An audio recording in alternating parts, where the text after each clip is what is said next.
one of the things that I always try and talk about with young athletes or young just interns or whoever, people that we have, and if I have the capacity to mentor them, one of the things like life you will get your ass kicked at some point, and it'll be the best thing that happens to you.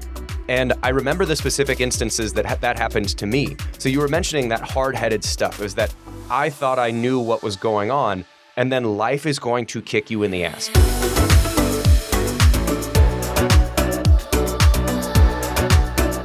Welcome to Fitter Every Day, the show where we break fitness into bite-sized bits to help make you fitter every day. We're joined today by a special guest. This is national champion wrestler Kyven Gadsen. Kyven and I were in school together at Iowa State for at least a few years, and wanted to get someone on who knows what it takes to actually get to the highest level of discipline in athletics. And I don't know if there's much higher than being a national champion in wrestling. So, Kyven, thanks for popping in today. No, thanks for having me. No, and I think about our time at Iowa State. You know, you were the SAC president, so I was a young man coming up. You know, like what was that? I think 2012. See, yeah, 2012 and 13. 13, yeah, you were the SAC president. And so the Student Athlete Advisory Committee, right. Huge deal. Yes. Huge deal. It is important. And so then in 14-15, I was a co-president of SAC. Oh, cool. And then I was the chair of the Big 12 SAC.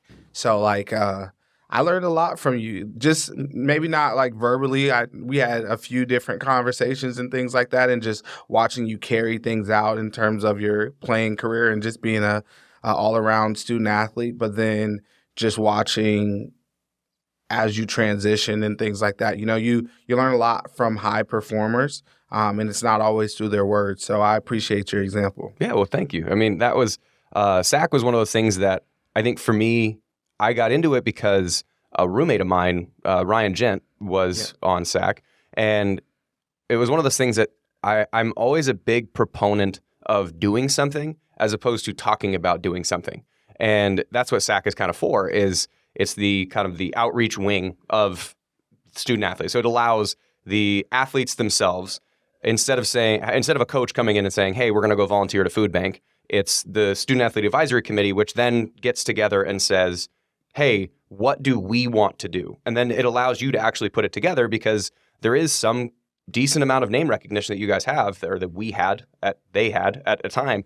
So then you can actually go do some stuff. So that was one of those things that like you can join SAC and you can actually do stuff. Yeah. You don't just have to sit there and wait. Action-based like leadership essentially, or serviceship, whatever you want to refer to it as, but you get to put words to action and actually do things that you know are making an impact. So yeah, some people might know this if they're like big wrestling fans. Like I know there's a few of the members at our Ankeny facility that huge wrestling fans. Their kids wrestled, they wrestled. But for those that aren't, you're like a legacy.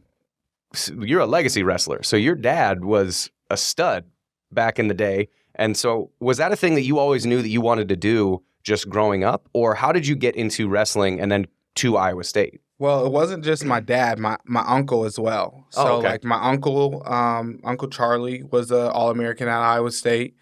So Charlie Gadson. And then my dad was also a two-time All-American at Iowa State, as well as a conference champ. And my parents met at Iowa State. So growing up as a kid, I was born in Iowa City at the university hospitals, and growing up, going to Grantwood Elementary and being like in the midst of that town over out east was like crazy, because there wasn't a bunch of Cyclone representation. Uh-huh.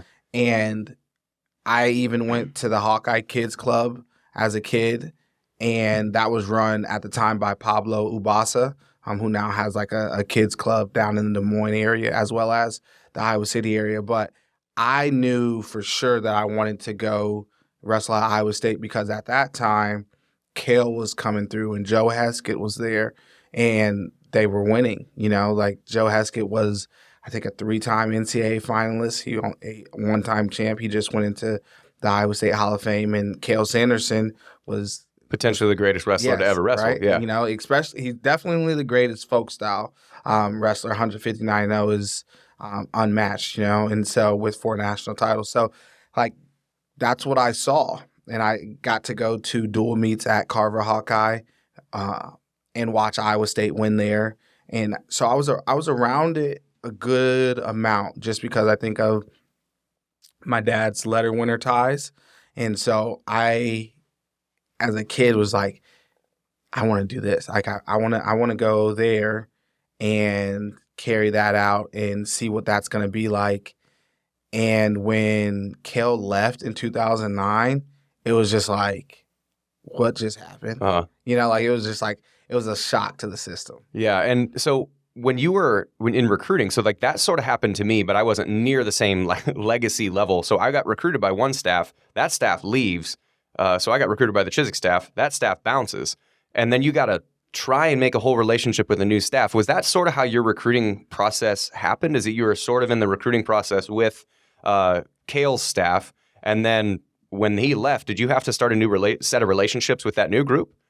Well, it was kind of weird because it was in 2009. It was like April 2009, and Kale leaves. I had just won my first state title in February of that year. And what year in high school was that? That was my junior year. Okay. Yep, junior year. So at that point, you could only be contacted after your junior year. Okay. So now they can get contacted as sophomores, maybe even freshmen sophomores, I believe.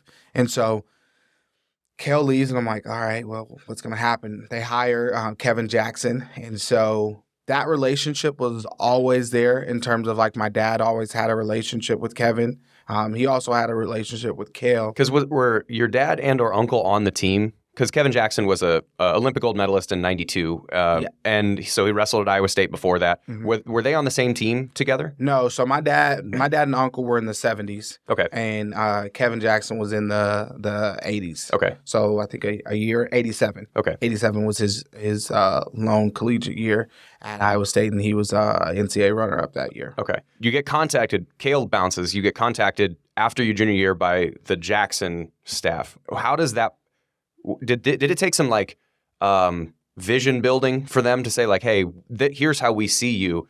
Because like I would imagine you wanted to go to Iowa State just because you've always wanted to go to state. You'd seen what that looks like, but then they leave. Was there any consideration of not going to Iowa State in that kind of interim flux period, or was it always a thing that you just knew you were going to? I think I needed to see what was going to happen. But once I got to sit down with Coach Jackson, so he came on a visit in 2009 on my birthday. So July 9, 2009, I was 17. He came on an in-home visit with Chris Bono. And when he came on that visit, I think he talked to, it was my mom, my dad, and myself. And this was like his message was, if you come to Iowa State, you'll get a bachelor's degree, you'll get a master's degree, you'll win an NCAA title, NCAA titles, and you'll win world and Olympic titles. And so I think the bachelor's and the master's degree, we're talking to my mom. Uh-huh. My mom has her doctorate from the University of Iowa. So the education piece, although was important to both of my parents, my dad had his master's as well. My mom was very, very focused on that. And I think that was the piece where he was like really talking to her. And then as the wrestling side, it was the NCAA titles, the world and Olympic titles. And so 3 of those things happened. Like he came in, he said what he said. 3 of those things, transpired. The only thing that didn't was the world and Olympic titles.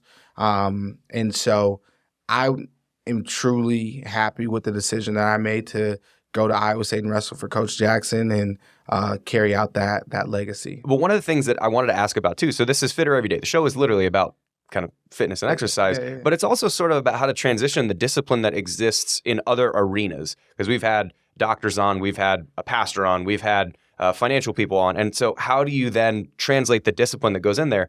And when you use the word discipline, boy, it is hard to find a better example of discipline than high-level wrestling. Was that a thing that was hard for you to click into when you were younger? Because I would imagine by the time you got to be in college, you were sort of grooved into this is how, whether it's maintaining weight or the work you got to put in or whatever, like all that stuff kind of existed. Was that hard to learn when you were growing up? Because thinking of parents that are trying to teach their kids what hard work and discipline looks like, man, wrestling is hard. Like there is there's no way around it. It is probably the hardest sport that you could participate in. Was the discipline required to be good at that sport? Was that something that you just had, or did you have to learn it growing up? I would say it was learned. I think there's a certain natural component to it, but I think it was really cultivated and learned through example. Watching my dad coach, he was very diligent. You know, there would be mornings where he would get up at 3:30, 4 o'clock and go and make sure the weight room was open, you know, in the summer. I'm talking about this is summer. Yeah. This is summer break. And so when you're seeing that, it just becomes kind of the standard or the expectation. And so I think it was the example. It wasn't always him like chirping at me and telling me exactly, you're going to do this. This is how it's going to be done. It was more so like a collaborative phase. And it's like, I mean, to be blunt, he was like, look, I know what I'm talking about. And he said, you know, whoopings are free. That's as blunt as it gets. It's like, whoopings are free. So when you want to listen and you don't want that to happen, you come find me. Because I was hard-headed, you know, like I thought, you know, I'm a young kid. I think I know what needs to be done. And I didn't, you know, like I just didn't have that understanding. And it took some humbling moments. Yeah. Whether that was 8th grade, never winning a AAU state title, so didn't win a youth level AAU state title, or whether that was freshman year not making the state tournament after being ranked during the year, or that sophomore year losing and getting embarrassed in the state finals. Like those were like some humbling moments, like year after year. Like 7th grade, didn't make the AAU state tournament. 8th grade, made it, came up short and took second. 9th grade, don't make the high school state tournament. And then in 10th grade, make the finals and then just get embarrassed. By who? It was Derek St. John. Okay. Yep, Derek St. John at 145 pounds. So I'd moved up from freshman year 125 to 145. And he was just straight up better. Just straight up better. He's coaching at Iowa State now, right? Yep, he's one of the assistant coaches at Iowa State. And so it was just, you get beat by 13, 14 points in the state finals. I'm like, do you know how many people just saw that? like it's like humbling. And then especially for a 14, 15-year-old kid whose ego is probably overly large, which I know for sure my line of cocky confidence was definitely over on the cocky side. It was just humbling. I'm like, especially if this would have been in the social media age, I'm just thinking like, there's a lot of girls that probably saw me like get beat up. Like that is like, ooh, that's a dagger for a 15-year-old kid that feels like he's like a young man, like has a lot of swagger, confidence. And so it was just very humbling. But I think the example that my dad set in terms of a wrestling, like he was always willing to help you be better if you wanted to be better. Like he wasn't going to tell me like, no, I'm not going to go work out with you, or I'm not going to watch film. There were certain things I had to learn to do on my own, like go for runs. But watching him be able to come in, I mean, I had teammates that were working at Tyson's in the summer. And so, again, we'd get up at 3:30, go lift for 4 o'clock, and then they would go to Tyson, and I would go to the Tasling, you know, and then after work, we're back in the wrestling room working on skills. Mm-hmm. And so it was just like, that was kind of like the cycle we were in for sure. I think that's it. What's funny, there's two things that stick out about kind of like recalling that. One is for those that aren't athletes, like, or didn't, if I would just, I sometimes call myself a competitive asshole. Like if I'm in a competition, I want to win that competition. Absolutely. And I'm sour when I lose. And so, and take that across all of the sports spectrum. You remember exactly the point total, the movements, who you lost to. And it's funny because some people that didn't grow up in that world are like, man, that's weird. How do you remember? It's like, no. I remember all of that. Like, traumatic. You remember all of that. And what the other funny thing that I was thinking about, which is more of a translatable point, is one of the things that I always try and talk about with young athletes or young just interns or whoever, people that we have, and if I have the capacity to mentor them, one of the things like life you will get your ass kicked at some point, and it'll be the best thing that happens to you.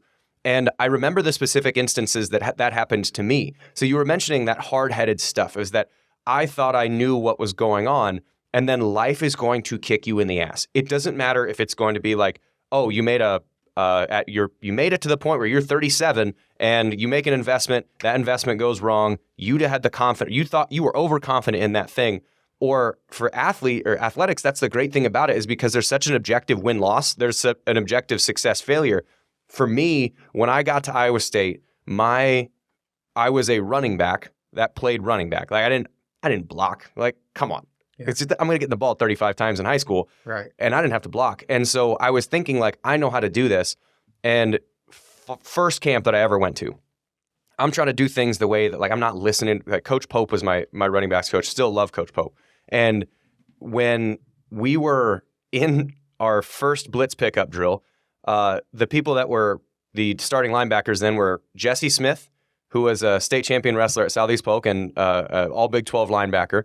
Fred Guerin, who is an absolute just tank. He's a 230-pound tank. And we're doing blitz pickup drill, and I'm listening to the coach, but I'm still thinking, like, I can do this. Fred Guerin hits me with a bull rush. His hands get underneath my chest, and I am airborne. And the thing that breaks my fall is the back of my shoulders. Gone. And Coach Pope is audibly laughing as I get back to the line. He's like, son, I told you to get your shoulder pads down. I was like, God damn it, you're right. And so you telling that, of saying you remember the exact losses, you remember when you got your ass kicked as a sophomore in the state championship, that loss, that failure isn't something to necessarily be protected from. It's something to be learned from. And I would imagine when you turned around and talked to your dad or your coach, was your dad your formal coach? Yeah, he was my former coach. So when you talked to your dad after that loss, I would imagine he was saying, all right, what are you going to do about it? Right? Like, recounting that, what was the lesson that you gained from that after that loss? Well, right after. So I had promised myself, and it's weird because the mindset it's a beautiful, dangerous thing, right? And so going into the finals, I was pretty confident that I could score with a certain action, and that action was a high crotch. Mm-hmm. So it's like a post, you get to that leg, your head's on the outside, and you're trying to turn it. Derek at the time did an amazing job of always cutting the corner and locking in between your legs and kind of coming out on top of that position. So my dad comes to me before the state finals at the hotel, and he's like, hey, we're not going to shoot this attack on this person. I want you to go to your sweep single. I think that's the best attack. That'll give us the best opportunity to win. And I'm just like, yeah, whatever, bro. Like, I score on everybody with this. I'm going to do what I want, Like, I made the finals, And so I go out there 3 times in the first period, shoot the same attack. Each time get spinned around or run around, give up a go behind. So I'm down 6-2. By the time I decide that I'm going to make that in-match adjustment, this person's mojo is flowing.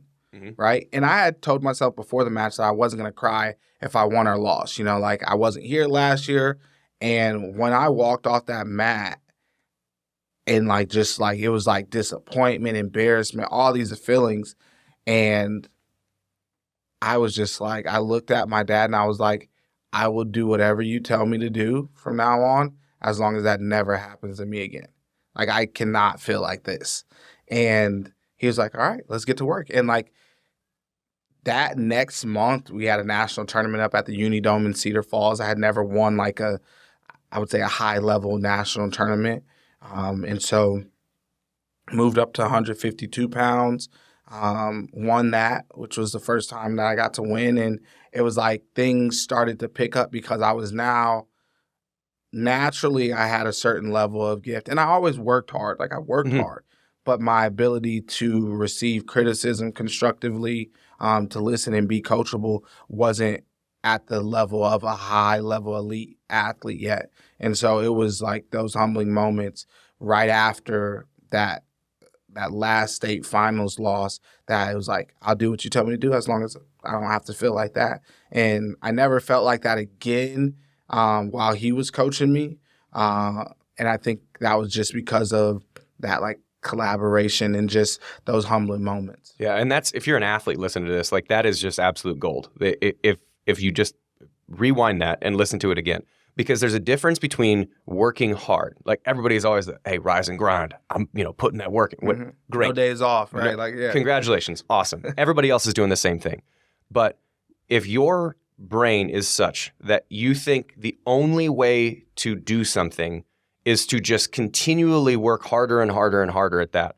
An expression I've used to try and communicate that point is you can work hard without working smart.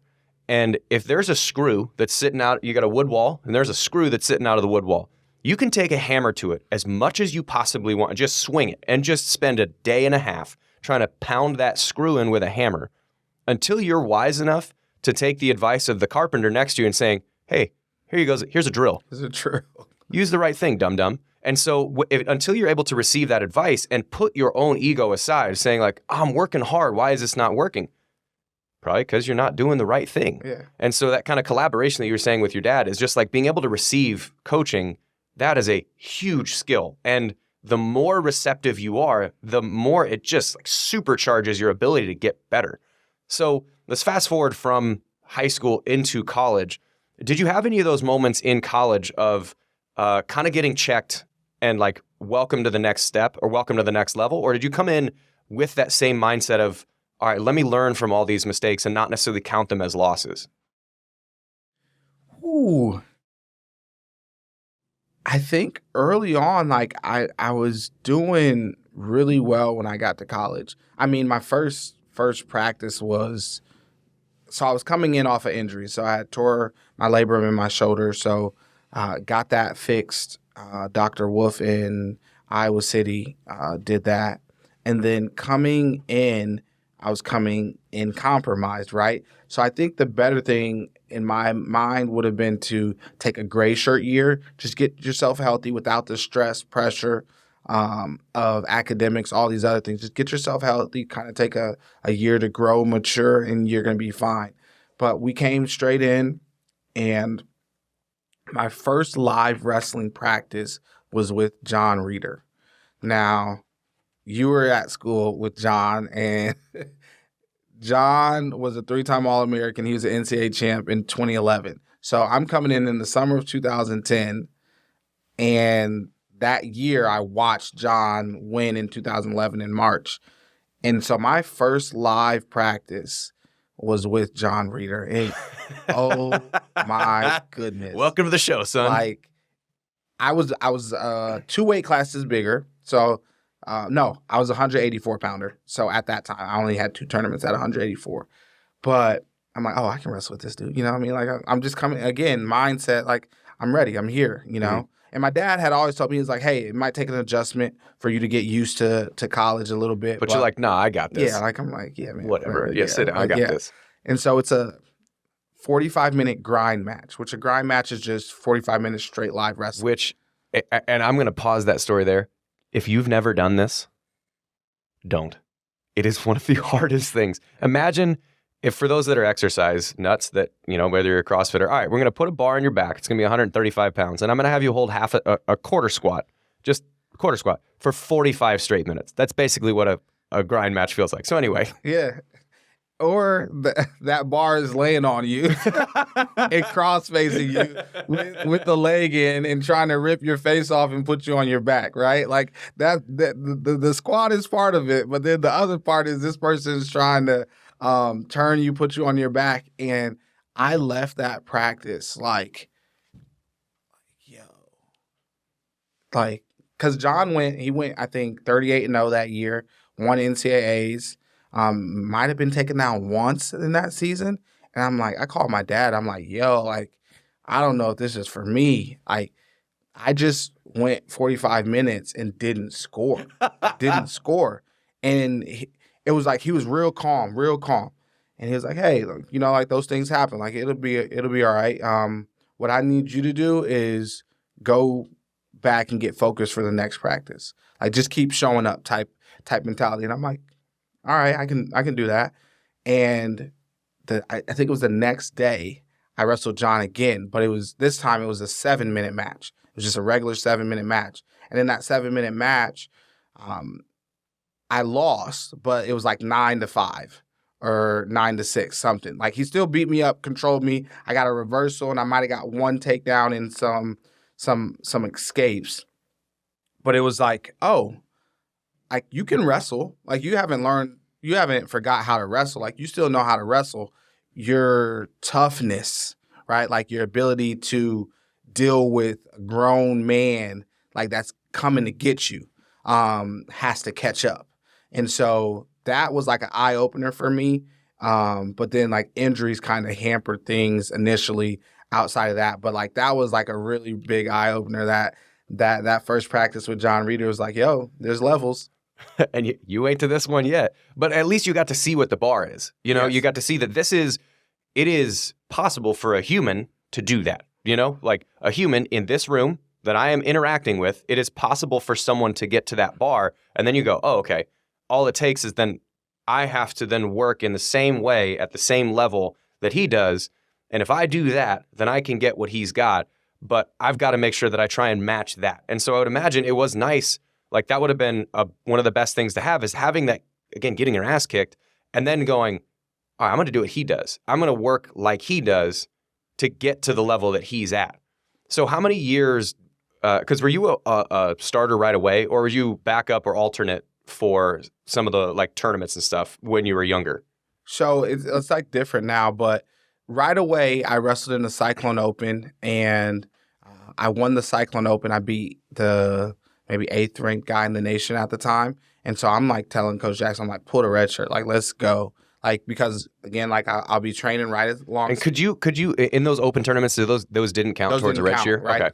Those didn't count. And so I'm like, pull it, let's go. Like I'm ready to get active. Like I'm be trained against the best guy in the country. John was ranked number 1.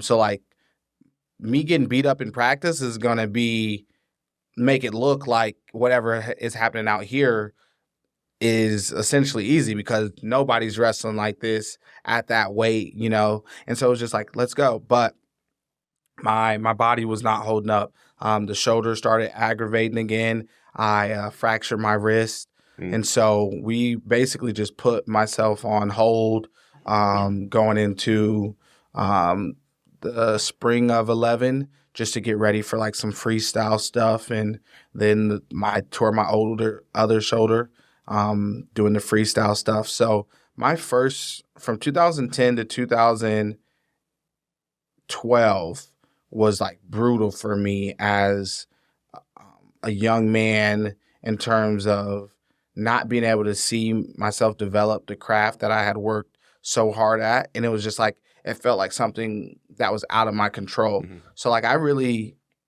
like fell into like a depression and started using, you know, alcohol and some other stuff like as coping mechanisms. And so it was really tough for me trying to adjust and address that situation because it's like, that's where all my confidence came from, was who I was and what I did. And so like, it was like a misplaced type situation in terms of I'm putting too much emphasis on this thing that I do in terms of wrestling and not an emphasis on the person that I am. But it was because of that misplacedness that I had to go through, again, some humbling rewiring phases. So what brought you out of that when you were in that kind of that trough of having that identity removed as wrestler because you couldn't? How did you get out of that to get yourself back on your feet? Because ultimately, like the story ends happy. You got it. You won a natty. Like, right. How did you get out of that point to get back on the point where you're like, okay, I can do this again? Well, it was a few different things. I think there's a variety of situations that moved me there. One was SAC. So it was like it was giving myself an opportunity to be involved in a different capacity, right? Like I know I can't go out there and wrestle with my teammates. I can't do this, but what can I do in this space? So SAC was one of them. And then my dad got sick. He got sick with lung cancer. And that was in 2012. And it was like stage 4 lung cancer. You know that he's probably not going to survive. So you're like, maybe 1 to 2 years he might have. when he told us, it ended up being like 10 months. And it was like, make sure he sees the investment pay off. Like make sure he sees that investment, that energy that was put into you, let it come to fruition. And so that was like, it was like, I gotta get right. Like I gotta tighten up. And so that 2012-13 season was very important for me. Yeah. So I think I've been lucky enough to not have to lose a parent. I would imagine the lessons that you learned when he was on the planet, they were there, but they weren't like right in your face. Mm-hmm. But then when you're no longer able to talk to him about it, I would imagine every single day there would be something that pops into your head to say, oh yeah, I remember that. I remember what I'm doing here. I remember, oh, when he said this or when we did this. Were there any lessons or are there any lessons that stick with you now from your dad that you can just think like top of mind that every single day or every single instance that this thing occurs? Are there any that just come to mind, like little phrases or stuff like that is always in your life now more so than when he was around? Well, when my sister and I were kids, I don't remember what we did. We did something and we tried to hide it, right, in some capacity, and we got caught. And so what his thing is what's done in the dark will eventually come to the light. And so it's such a vivid and like valid statement, but like at that time you don't understand it. But we had to write it like 1,000 times, like in a notebook. What's done in the dark will eventually come to light. What's done in the dark will eventually come to light. And like that's so true for negative things, but it's also very true for positive things. Like what you do away in preparation, like it'll show itself. Like if you prepare properly, if your nutrition's on point, if your mindset's on point, your spirituality, all those things, if it's on point, that preparation will be shown. But if you're not, that preparation will be shown. So that's the most vivid one that I can remember. And it was just because, like, as a kid, I had to write it in a notebook a ton. Like you weren't going to get a whooping. Not that I didn't get whoopings, but like there was also times where wasn't listening, and he was like, either you're gonna get really strong, or you're gonna start listening. And I just was kind of like pretty strong because like it was push-ups, it was squats. Like, and we would have conversations about why you shouldn't be doing certain things. But like I got really good at push-ups and like holding it halfway. That's why I hate push-ups to this day. Like wall squats. But like that one where I had to write what's done in the dark will eventually come to light is the one that sticks out for me the brightest. Man, that's I love that too, because it is one of those things that, like, the old adage of characters, what you do when no one's looking. Sometimes that gets lost because you don't see the immediate result. But when you have that kind of understanding that, like, at some point, I don't know when this seed is going to grow into a tree, but right. At some point it's going to. And so I'm going to keep doing this. And so that's a great lesson. So you come out of this hardship into what becomes probably the most successful few wrestling years of your college career into the 13-14 season, the 12-13 season? 12-13. Okay. So what was the difference in your work ethic / attitude / style that led to the success that you had later that you didn't have earlier? So what was different about your championship years versus where you came up at least a few years short, other than health? When I think about what was different, it was the details.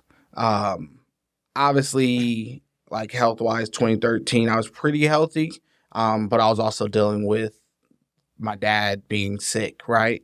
So I All-American that year, win a Big 12 championship.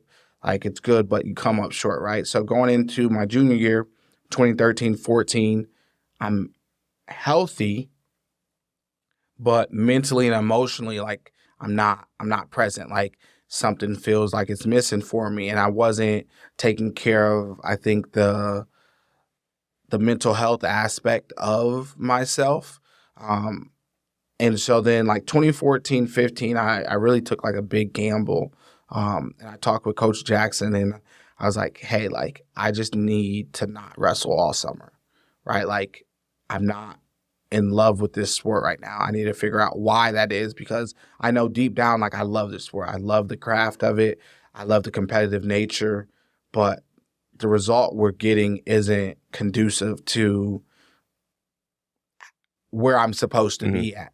And so he was like, I was like, look, either I can do it again, just like we've done, like wrestle in the off season, yada, yada, yada. And I'll be All-American again, just because I think I have those skill sets. I like to win. And I think I'm talented and explosive enough to do it. Do it, to figure it out.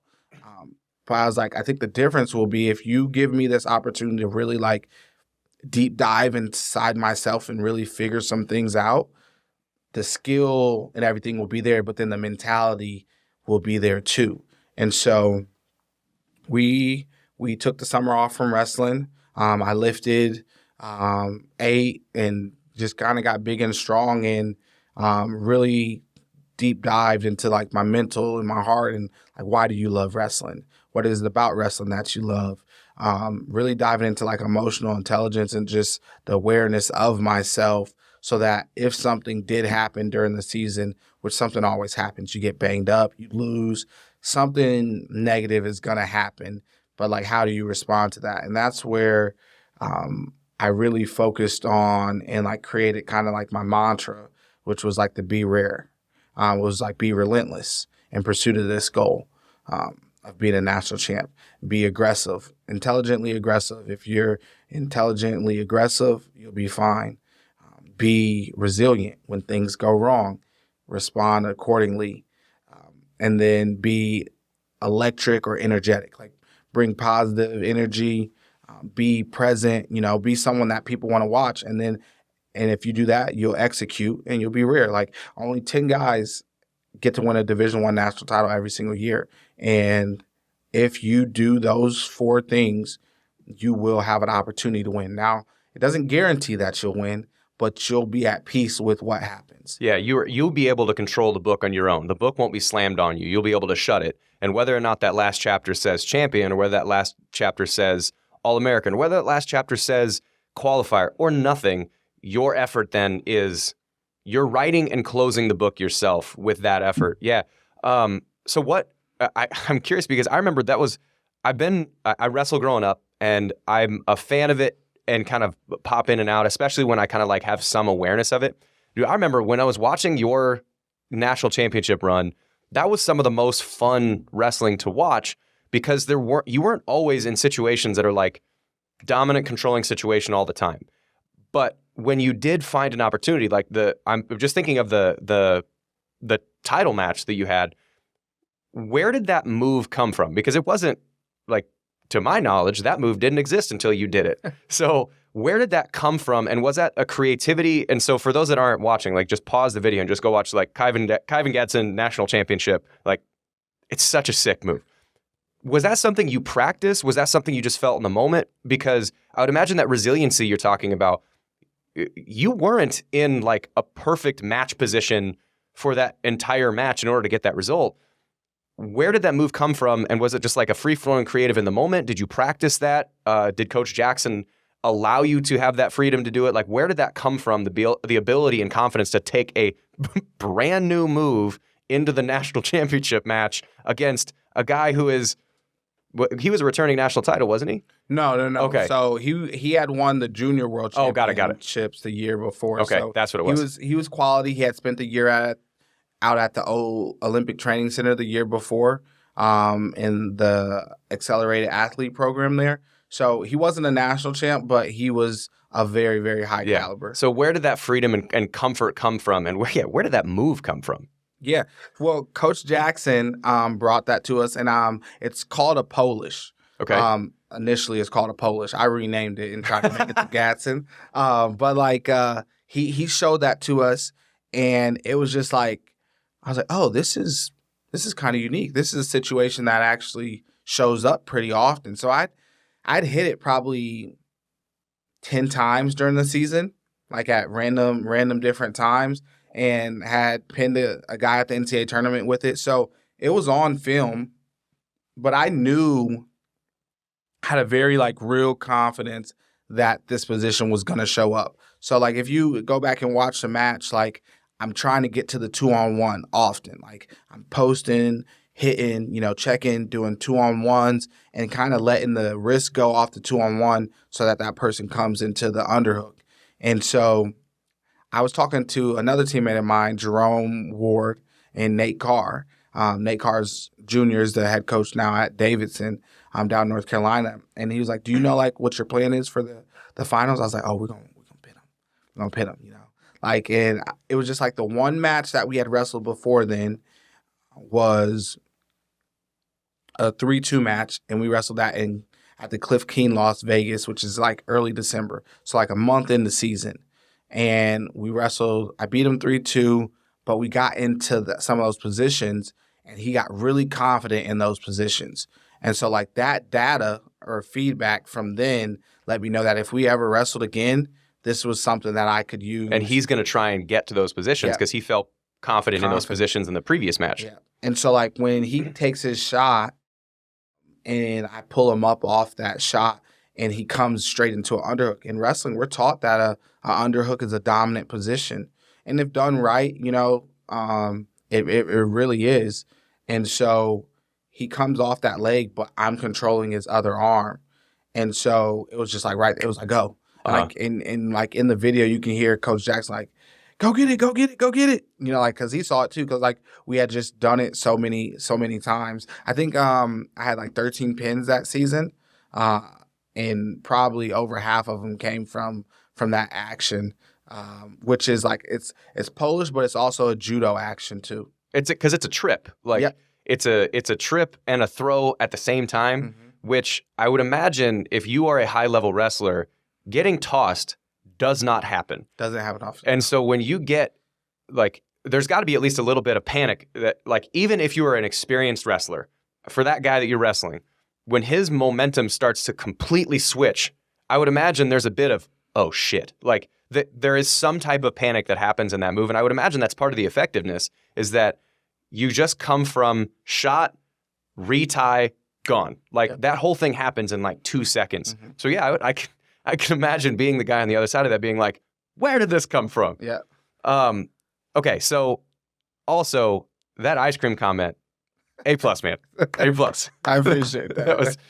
That was it was really about the interviewer asked me, he was like, so, how does it feel? And I'm like, oh man, like it feels good, like my mom, my dad, everyone, like we've worked for this. There's been a lot of energy, effort, sacrifice, investment put into having this opportunity, and for it to carry out was like amazing, right? Like just overjoyed, ecstatic.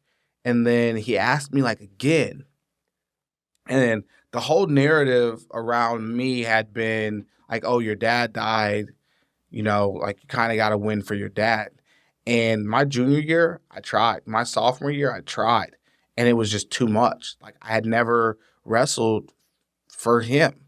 Like, it was something that bonded us. It was something that allowed us to share common experience. But he wasn't my motivator for doing it. And so my senior year, I was like, I'm not doing it. Like, I'm not wrestling for him. So when that second question came and it was like, so, like, how does it feel? It kind of felt like they were kind of like poking at me to try to get He was trying to get the answer that he wanted. Yeah. And I was just like, think happy thoughts. Like, what are you going to do like now? Like, what's your celebration going to be? It's like, I'm not about to go to the club. I'm not about to go do anything crazy. Like, what makes you happy? It was like, I just want some ice cream, man. And I bolted off. And I'm like, I'm a bad man. Because, like, my brother had been sending me Muhammad Ali clips, like, all week. And, like, telling me, like, rumble, young man, rumble. Like, it was just, like, it was a very exciting moment. From the high part of being a national champ, there is a natural, there's a natural movement off of that. And so when you go from being a national champ, because you were a senior, and then you were in and out of Olympic trials for a bit, can you walk us through the next few years of your wrestling career and where that ended up stopping? Yeah. So 2015, I don't wrestle in the off season. I had taken a grad assistant position at Iowa State in the Office of Student Athlete Development to finish up my master's. About 3 months into that, I sat down with Jamie Pollard and was like, hey, like, I think I need to find out if I can be an Olympic champ. And so like July of 2015, I started like training and picking things back up. At that point, the guy that I beat in the NCAA finals, Kyle Snyder, had just made the world team. So he came off of heartbreak to make the world team. And then in August of that year, or September, he wins the world championships in Las Vegas. So he's the best guy in the world now. And I'm like, well, you beat that dude. I can do this. I can do this, you know? So like all those things were like, oh, like you can be that guy like as well. Like, and that was always the childhood dream, but the pain from losing my father, all those things, I felt like I needed some time away. And so I took that time away, came back in 15, wrestled in November of 15, got beat up in my first tournament. Then December of 15, I wrestled at the Olympic Trials qualifier. I take third there, was doing well, like starting to find my swagger, you know, confidence again. And is this in freestyle? Yeah, this is freestyle. Yeah. And then Olympic Trials in 2016, I get beat by Jake Varner in the semifinals of that. He was a returning gold medalist. And then Olympic gold medalist in 2012. So I lose to him in the semifinals of the Olympic Trials.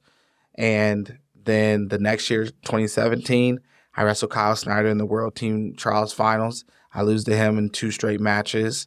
So he makes the team. He also won the Olympics. So 15, 16, 17, he beats me off the team in 17, wins his 3rd straight world or Olympic title. 18, it comes down to us again. He beats me in 2 straight, goes and takes silver at the World Championships.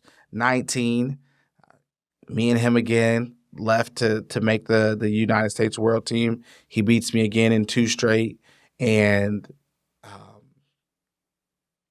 I'm just like in shock, like, because I feel like I'm doing everything that I need to be doing to put myself in position. So he beats me again in 19, those 2 straight.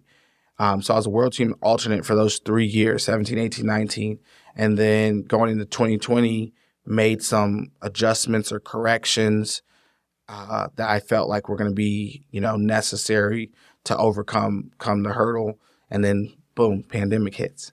And so October of 2020, we're wrestling, which is like the first tournament back after the pandemic. And so we're going to wrestle in the semifinals of the U.S. Senior Nationals. And so we come out, I get a takedown right away. So it's 2-0, and we're wrestling like real physical because that was one of the things I needed to attach to the physicality to give myself an opportunity. And we go out of bounds or something, and he I believe he hurt his ankle. So I scored on that situation. So it was 3-0. So he decides he's going to keep wrestling. I take him down again. It's 5-0. And he medical forfeits out of that match. And so then I'm wrestling his former training partner in the finals, and I lose to him. So I'm like, what in the heck? Like, I get past the one guy that had been a headache for me, and now I lose to this other guy. So I get reached out to about that match and like, hey, we got another opportunity for you to wrestle this guy. His name's Colin Moore. And they're like, okay. I'm like, okay, like I'll go do that. Like that'll be in Austin, Texas, November of 20. And I'm like excited, right? Like, cause like this dude's beat me, right? So I'm like, another chance. And I come out in that match. I take that guy down right away. And he shoots, I defend. I go for my Gadson step around or the Polish. And I just feel this hot, like, flash come across, like, the right inside of my groin, lower abdomen. And I just, like, like, yelling, like, oh, my gosh, like, something bad just happened. And so in that situation, I tore my groin off the bone. Ooh. 4 months before Olympic trials. The Olympic trials are going to be in April, early April of 2021 because of the pandemic. And I'm like, it's over. Like, that's it. Like, that's how my career is going to end, you know? Like, and it was just like terribly gut wrenching. Like, I'm literally at the spot where I'm like supposed to be, like physically, like my body's in amazing shape. Like my body fat percentage is probably at 7 or 8%. You know, like I'm just doing everything right that I feel like I'm supposed to. And now like an injury just kind of like snatches your dream right from in front of your face. And that was like, yo, like this is nuts. So anyways, I fly out to Vail, Colorado, get some plasma rich platelet injections in my growing, like right above my pubic symphysis. Terrible. Like I had to go out there 3 different times, and when I tell terrible, like you've had your own share of injuries, right? Like I'm like, yo, this is not okay. Like they take the blood out, they go spin the white blood cells, and they shoot you back in it, and they're like, hey, we're having a hard time like getting in the vein, like, and you know, like when you're in like decent shape, like you can veins, see it, yeah, like they're right there, you know, like it's all veiny. I'm like, what do you mean? They're like, are you nervous? I'm like, well, I mean, yes, I don't know. I mean, you're poking me, you're prodding me. You can't get the blood out. I'm in Colorado, which altitude is crazy here, you know, like, so yes, I am slightly stressed right now. What gave it away? Yes, right? Like I'm slightly stressed. But I do that, and then we go to Olympic trials. And I only got to train probably like a month and a half for Olympic trials. So like around February, I could start actually like wrestling and doing a penetration step and all these different things again. And I'm like, it's going to be tough, but like, you got to just figure it out. This is the situation. And so go to Olympic trials, first round. I get beat by someone that I beat probably like 3 or 4 times in my career. And I'm just like, that's it. Like, that's how my career is gonna end, you know. And I mean, I'm really in like shock and disbelief because it's just like it felt like I was like in a twilight zone out there. Like, wasn't really super aggressive. Like, hadn't really, I guess, maybe challenged or tested the growing enough to have the confidence to really go and really put it out there. Kind of was just like showing up, and so I went through like that whole rest of that day, like it was like, well, do you want to wrestle back at the Olympic trials, you know, like, and ultimately just was like, well, if this is going to be it, like, go get what you can, right? You know, like you can still make a national team, you can still be an Olympic alternate, go try to make that happen. And I was able to carry it out. I ended up coming all the way back to get 3rd place and become an Olympic alternate, the 2nd Olympic alternate. And then after that, wrestled a few more times, changed weight classes, just trying to find my way on to the world team. So I went down to 92 kilograms, which was closer to my college weight. But then also going through some personal life stuff, just really like impeded my ability to be free, I think, in performance. So that was 2021 into 22. And then that's kind of where it all, I would say, like the decline started right after like Olympic trials. And then I guess I had like a soft retirement at May 2022 World Team Trials that were in Coralville over at the Extreme Arena. Didn't make like a public announcement, didn't leave my shoes out there, but I felt like it was time to kind of like step away. And maybe it's not like a full retirement, but I definitely needed a refresher for sure. So I'm extremely grateful for the sport of wrestling, but it was time. So how has it been since then, as far as not being able to, not necessarily not being able to, because you could go out there and wrestle if you wanted to, but not in a competitive sense. The transition from I can still do this and I can still have this dream, and you can still, like you said, it's still there, but what is the transition like because it's only been about, 18 months since May of 2022? Yeah. So what has that transition been like? Because for me, it was a hard jerk out of what my mental processes had been, but it feels like you potentially would have had a softer way out of it from over time kind of saying, all right, this is a checkpoint. I'm going to close the book here. How have the last 18 months and sort of the process in and out of it been from whether it's competitive or an emotional side? Well, it was brutal because even going into the May 22 trials, like in February, I had my meniscus removed all the way. So my meniscus had been acting up for a while. They're like, oh, yeah, like you'll probably be back to normal in like 3 weeks. And it wasn't back to normal. So even going into those World Team Trials in 2022, I didn't feel like myself. Like I had moved up to heavyweight because most of my career, my best results were at light heavyweight. So I had moved up now, and it was like, all right, let's just see if that'll work, better. And just the focus wasn't there.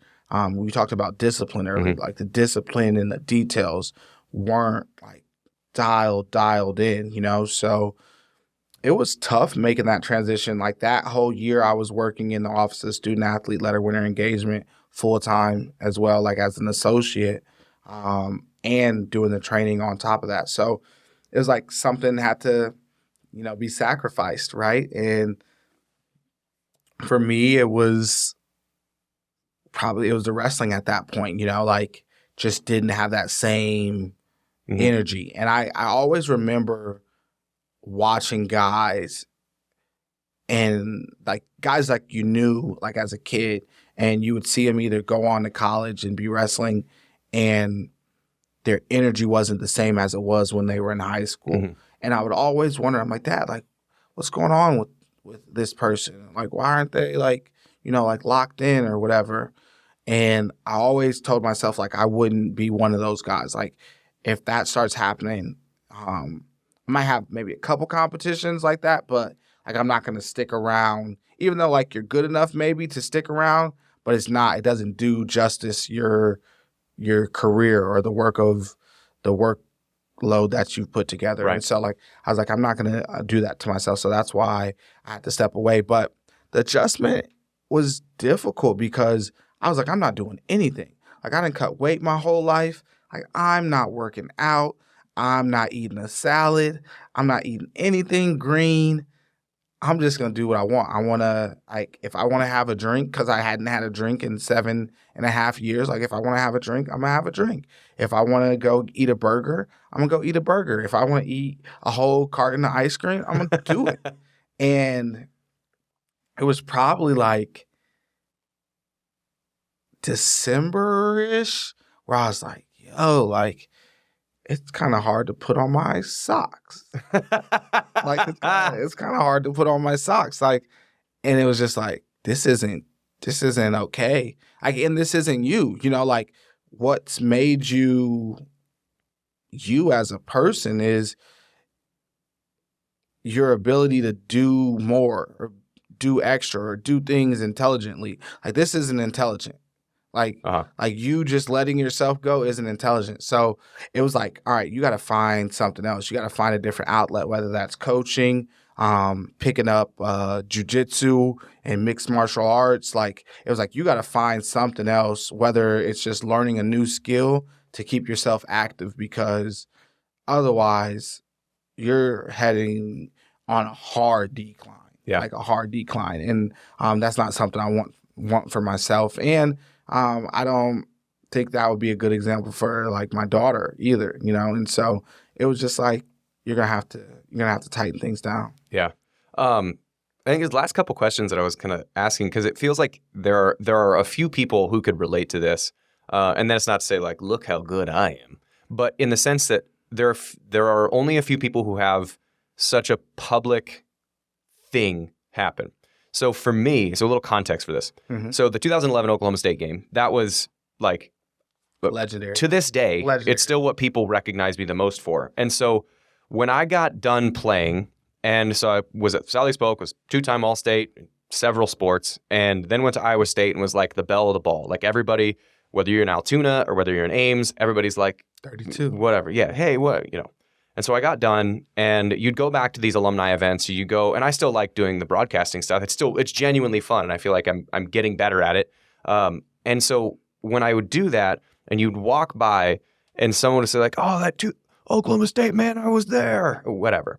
And in my head, for a while, like a good few years after I was done, I was almost resentful of that because I was like, I was there for 5 years. I did other stuff. I'm a person who does other things. And so I was almost resentful of that for a little bit.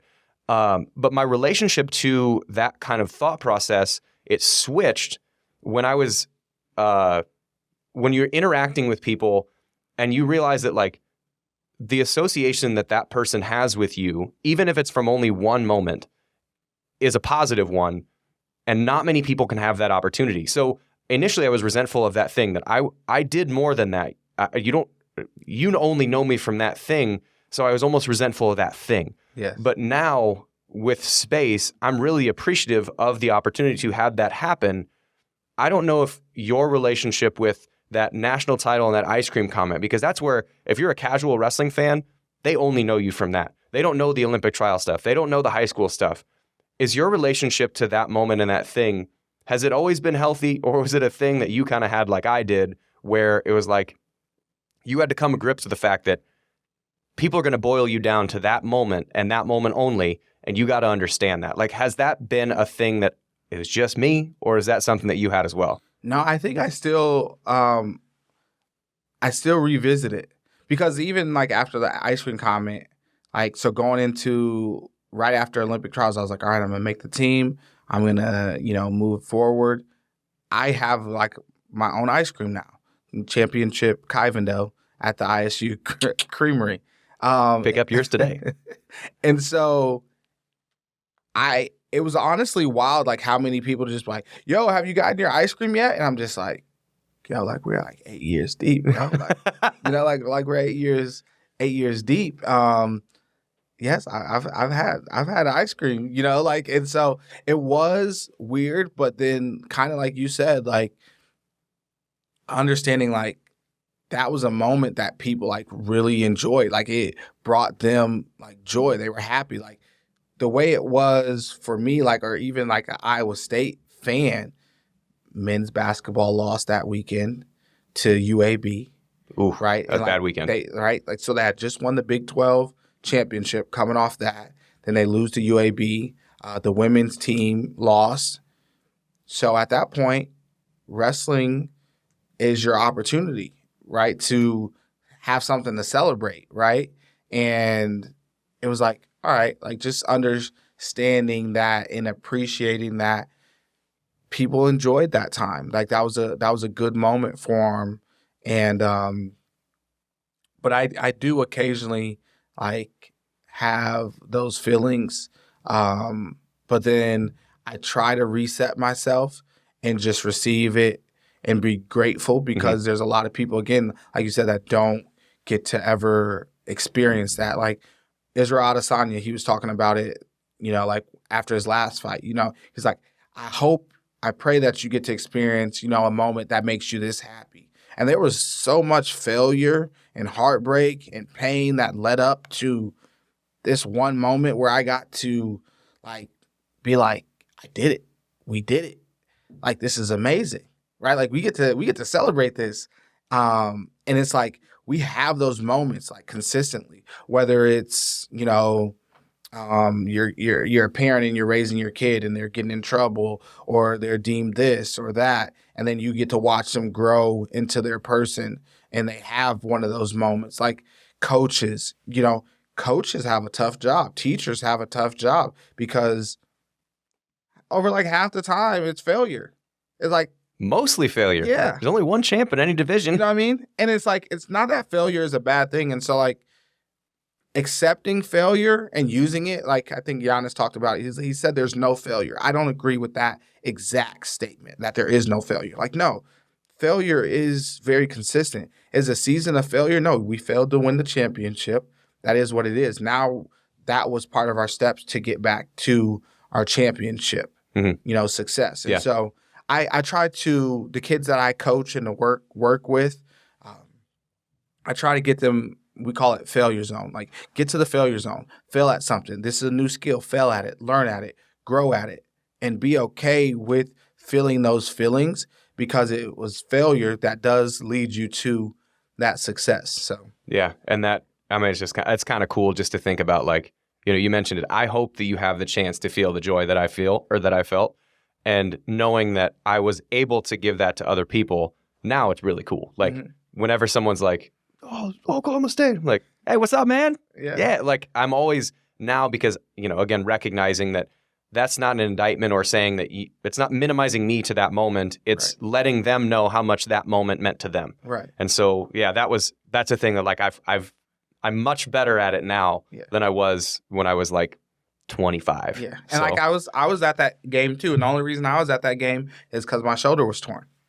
That's the only reason I got to go, because I wasn't traveling because my shoulder was torn. And so that was a night game. That was one of the few games I got to like go to and like be present, you know? So it's a fun day. Yeah, it was. Everything always comes back to Iowa State. Yeah. All right, man, I appreciate you coming in. Like, this was a fun conversation. I hope people got at least a little bit of value on whether it's work or whether it's just a fun story. So appreciate it, man. No, thank you so much, man. Like, and keep this up. I've been seeing the clips on LinkedIn, like everywhere. So keep it up, man. I appreciate you allowing me. All right, thanks, guys. Check you later. Thanks for tuning in to Fitter Every Day. For more information on our programs, locations, or any of the content that we have to offer, go to www.goldfinchathletics.com. And if you want us delivered directly to your mailbox, go to the newsletter tab while you're at the website. For any information or links mentioned in this episode, check the show notes. We'll check you next episode.